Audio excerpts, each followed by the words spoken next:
기자 어서 오십시오. 네, 안녕하십니까. 내년에 실시가 될 이 대선에 민주당 후보가 이 30명에 달할 것이다라는 예상이 나오고 있는데 실제로 민주당 대선에 뛰어드는 후보들이 하나둘 지금 나오고 있습니다. 오늘 아침에는 이곳 캘리포니아주 출신이죠. 카멜라 해리스 연방 상원 의원이 대선 출마를 공식화했습니다. 네, 이 카멜라 해리스 의원은 오늘 아침 ABC의 방송 프로그램인 굿모닝 아메리카에 출연해서 이제 대선에 출마하겠다라고 공식적으로 선언을 했는데요. 이 굿모닝 아메리카에서 대선 출마를 발표한 카멜라 해리스 의원의 영상을 한번 함께 들어보시겠습니다. Great to have you with us on this special holiday. Do you have an announcement you'd like to make? I'm running for president of the United States. Well, and I'm very excited about it. I'm very excited about it. 네, 이 대선 출마를 처음 공식화하면서 굉장히 excided하다. 그런 것 같아요. 네, 라고 말을 했고요. 이어서 왜 대선 출마하는지 그 이유를 밝혔습니다. 우리는 이상을 이루기 위해 싸울 때 가장 최고의 존재가 된다. 라면서 우리는 결점이 있고 완벽하진 않지만 그래도 우리의 건국 이념을 생각한다면 위대한 국가다라고 강조했습니다. And we are the best of who we are when we fight to achieve those ideals. And the thing about Dr. King that always inspires me is he was aspirational. He was aspirational like our country is aspirational. We know that we've not yet reached those ideals, but our strength is that we fight to reach those ideals. And that inspires me. 네, 오늘 인터뷰에서 이제 해리스 의원은 마틴 루터 킹 주니어 데이에 맞춰서 일부러 대선 출마를 발표했다고 하는데요. 이 해리스 의원의 어머니가 그러니까 인도 출신이고 아버지가 자메이카 출신이잖아요. 근데 이 어머니께서 직접 마틴 루터 킹 주니어 목사를 만난 적이 있다고 밝혔습니다. 그러면서 해리스 의원은 우리나라의 미래는 당신에게 특히 미국의 가치를 위해서 싸우는 수백만 명의 목소리에 달려있다라면서 그게 내가 대통령 선거에 나가는 이유다라고 전했습니다. 목소리를 높이기 위해서 또 그 목소리들을 모으기 위해서 나간다라고 강조했습니다. 네, 카멜라 해리스 의원이 민주당에서 대선 출마를 선언했던 네 번째 의원이죠? 네, 엘리자베스 워런 상원의원이 가장 유명하고요. 이어서 하와이를 지역구로 하는 37살의 털시 게버드 하원의원이 출사표를 던졌고요. 또 여기에다가 뉴욕구를 지역구로 하는 52살 키얼스텐 질리브랜드 상원의원도 역시 대선 출마를 밝혔습니다. 그리고 오늘 이제 카멜라 해리스 의원이 네 번째 여성 의원으로 대선 출마를 공식화한 겁니다. 근데 이렇게 대선에 출마하려는 여성들이 이렇게 많네요. 네, 그렇습니다. 여기에 더해서 또 한 명이 있습니다. 지금 나오는 게 또 다른 상원의원, 미네소타를 이제 지역구로 하는 에이미 클로버샤 상원의원도 대선에 출마할 것이다라는 전망이 나오는데요. 그렇게 되면 총 5명의 민주당 여성 의원들이 나오는 셈입니다. 5명이면은 역대 최고 아니에요? 맞습니다. 이는 이례 없는 지금 현상이 나타나고 있는데요. 3년 전 힐러리 클린턴 의원이 사상 첫 여성 대선 후보에 진출을 할 때도 사실 거기 당내 여성 경쟁자가 한 명도 없었죠.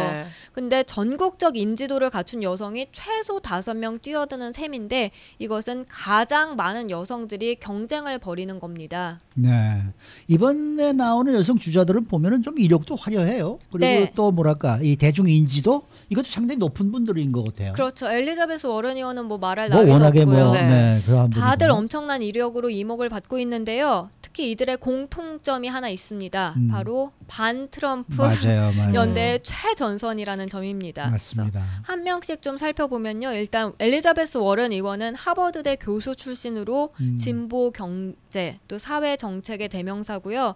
특히 트럼프 대통령의 포카혼타스란 조롱에 유전자 검사로 맞섰기도 했죠. 그랬어요. 야, 근데 그 앞서서 말씀해주신 뉴욕의 키얼스틴 질리브랜드 상원 의원 그리고 하와이의 털시 게버드 하원 의원은 어떤 인물인지 궁금한데요. 네, 질리브랜드는 일단 변호사 출신이고요. 힐러리 클린턴이 뉴욕주 상원의원이었었잖아요. 근데 이 뉴욕주를 지역구로 물려받았습니다. 그래서 질리브랜드 의원은 군대 내 동성애를 허용해야 한다라고 목소리를 높였고 여기에 더해서 정치권 안에서의 그런 성폭력 고발에도 앞장서 왔고요. 그런가 하면 털시 게버드 의원은 나이가 이 중에서 가장 어립니다. 37살. 어우, 젊네요. 상당히 젊습니다. 근데 군 출신에 연설 능력이 특히나 뛰어나다고 해요. 근데 이제 오바마 전 대통령 연설이 좀 잘하는 걸로 유명했잖아요. 그 당시 유명했죠. 그래서 여자 오바마다라고 불리고 있습니다. 네. 그런데 이게 여성 정치인이 대선에 출마하려는 특별한 무슨 이유가 있습니까? 여러 가지 이유가 있는데 지금 나오는 이유, 가장 큰 이유는 트럼프 대통령 때문이다라는 겁니다. 네. 이제 트럼프 대통령이 여성을 비하하는 발언, 그게 여성 정치인들을 좀 자극했다는 분석이 나왔고요. 또한 마초적인 느낌의 그런 국정 운영에 대한 유권자들의 반발도 한몫하고요. 마지막으로 네. 성폭력 고발 캠페인이죠. 미투 운동 역시 이런 변화에 큰 영향을 줬던 것으로 지금 분석이 나오고 있습니다. 네. 오는 2020년이 역대 최고입니다. 5명의 여성 정치인들이 이제 대선에 아직 모르죠. 뭐 더 뛰어들었는데 그렇죠. 지금까지는. 예. 근데 결과는요. 뭐 많은 정치인이 나오긴 했지만 어떻게 될지 아무도 모르는 거잖아요. 네, 사실 지난해 11월 중간 선거 때 여성 정치인들, 특히 트럼프에 맞선 민주당발 여풍의 위력이 꽤 입증이 되긴 했습니다. 상원 25명 그리고 하원은 102명 입성으로 역대 최다 기록을 세웠습니다. 네. 하지만 대선은 다른 얘기란 겁니다. 그렇죠. 최후의 유리천장이다라고 볼 수 있겠고요. 따라서 당내 경선이나 아니면 의회 선거와는 차원이 다르다는 지적이 나왔습니다. 특히 민주당과 진보 진영은 2016년 힐러리 클린턴의 이 충격적인 패배 후에 많은 반성을 해왔고요. 그래서 내년에 또 여성 후보를 내세울 것이냐를 놓고 경론을 벌이고 있는데요. 언론들은 이에 대해서 이렇게 평가를 내놨습니다. 워싱턴 포스트는 여성 후보가 넘어야 할 산은 트럼프가 아니라 힐러리다. 맞아요. 그리고 폴리티코도 민주당은 아직까지 힐러리란 유령과 싸우고 있다라고 표현했습니다. 그러니까 힐러리 클린턴을 뛰어넘는 게 우선적이라는 건데 근데 엘리자베스 워런이나 질리 브랜드에는 벌써부터 제2의 힐러리 클린턴이다라는 꼬리표가 붙어 있습니다. 네. 자, 에릭 가르세트 LA 시장 얘기를 좀 넘어가 봅시다. 이번 대선에 출마할 것이다라는 얘기가 오래전부터 나오고 있는데 아직까지는 발표를 안 하고 있어요. 네, 사실 에릭 가르세티 시장은 지난 2017년도부터 대선 출마 가능성이 제기돼 왔습니다. 그리고 지난해 특히나 타주로 출장을 자주 가면서 분명히 이건 대선 행보다라고 지적이 나왔었는데요. 근데 이제 그러니까 가르세티 시장이 분명히 대선 출마 여부를 곧 결정할 것 같긴 한데 지금 나오는 얘기로는 현재 상황이 가르세티 시장에게는 상당히 불리하다는 겁니다. 이게 몇 가지 이유가 있는데요.